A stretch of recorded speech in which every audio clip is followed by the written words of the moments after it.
Hello guys! Ngayon po magluluto tayo ng ginisang sayote. Ito lang ang ulam namin. Simple lang po ang pagluluto nito. Madali lang lutuin. Ngayon po, magkikisa tayo at papainit muna tayo ng kawali.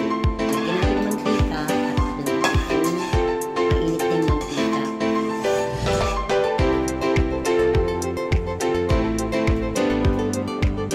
Ngayon po, isasalin muna natin yung ginisang. Lutuin muna natin yung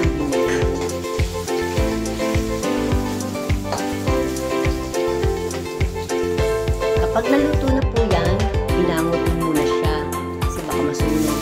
Mag-iisa tayo ng bawang, sibuyas, at kamatis.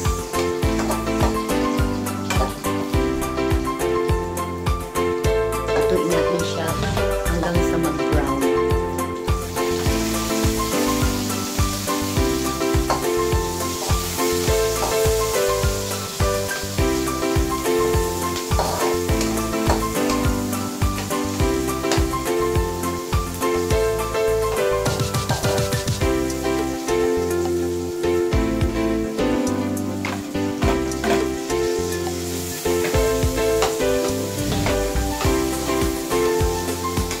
Pag luto na ang bawang, sibuyas at kamatis, isusunod natin yung pinurito natin giniling.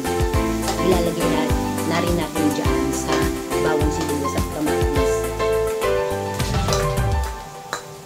Yan yung pinakasahog.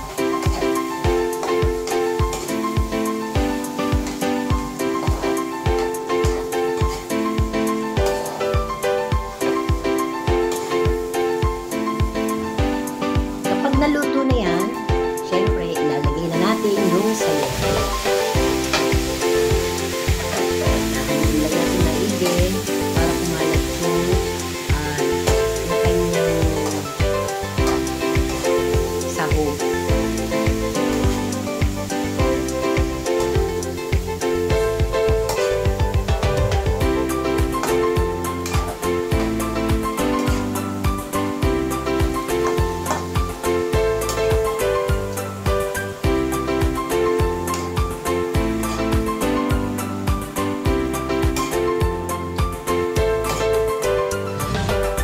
Madali lang siyang lutuin. Ganyan lang siya. Isa lang. At takpan muna natin siya ng mga 10 minutes para lumambot yung sayote. At lagyan natin ng konting sabaw, syempre. Takpan muna natin siya. Pakuluan natin siya ng 10 minutes. Madali lang kasi lutuin yan.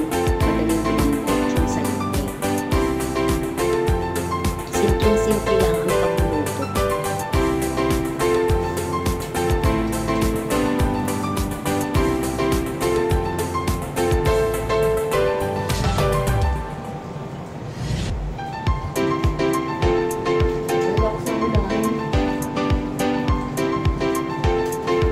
Hintayin natin siyang kumulo.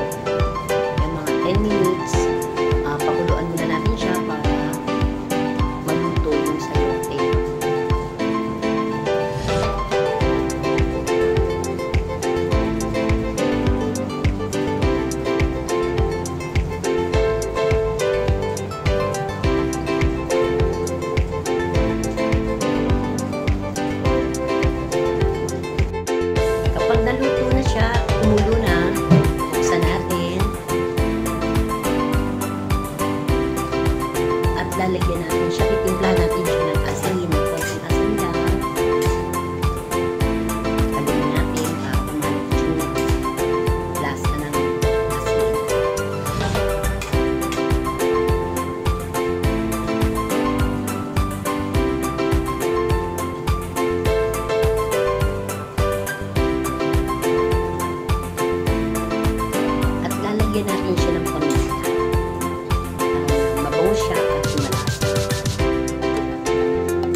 Depende yun sa panlasa nyo. Kung okay na yung panlasa nyo, okay na siya. Kapag hindi, pwede nyo pa rin siya lagyan ng konting asin. Depende sa panlasa nyo. Kung okay na sa panlasa nyo, hindi nyo okay na siya. Yan, buksan natin at kumukulo na siya. Yan, ready to eat na.